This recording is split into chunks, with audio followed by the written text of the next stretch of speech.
Hello, once again, welcome to my Hollywood stories, where I'm going to be covering some bands, some fans, and some celebrities. See, it's a little windy today, so my hair keeps flying right into my lips. Oh, typical goth problem. Anyway, this here behind me is Hollywood Post Office.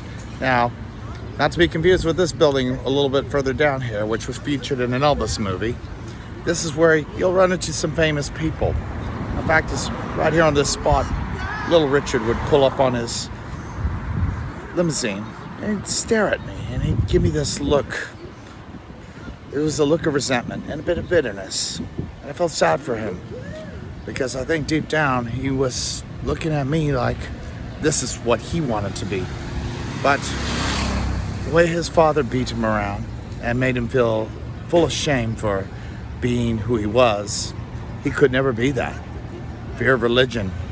That's why, as Chairman Mao once said, religion is poison.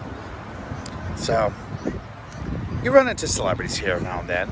I would often run into Carrol from the Drew Carey show, better known as Norm in Fargo. And there's always some kind of drama here. And Carrol was always very sweet because I'd worked Drew Carey like at least about 4 or 5 episodes, and he was always very sweet to me, and we had some fun talking, especially after I told him I met his co-star, Marge. She grabbed me in my ass over there at Almost Famous. Anyway, I gave her the opportunity. Why not? She said I had a nice ass. Well, let's go take a look, shall we? So, as we can see here, lovely day today, isn't it? I wanted to show you this place because, again, you never know who you're going to run into over here. Sometimes you run into Rick Wilder of the Mau Mau's. You run into Tequila Mockingbird.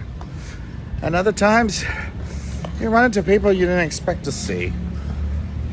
Like the one time I ran into, the one and the last time me and William Faith ever had a talk. Let's just put it this way. You see, we had formed a band together. And after Mary pulled the plug, well, right here on this spot, he told me why he didn't ask me to be part of it. After he left, took my drummer, said politics. I go, really, Billy? Politics? He said, yeah, I'm sorry. I said, yeah, me too. It's probably the last time you and I ever speak together.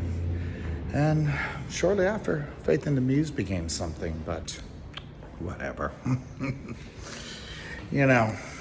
I can't say very much beyond that. But you never know who you're going to run into. Everyone from Patrick Mata to members of the LA Guns, even members of Guns N' Roses at one point. You used to run into them all here. And yes, this is where my passport got yanked. No, they didn't take it here, but they basically told me I was fucked. So, we shall continue on with more stories, because you just never know what else I have to tell you. Take care, everyone. Love you.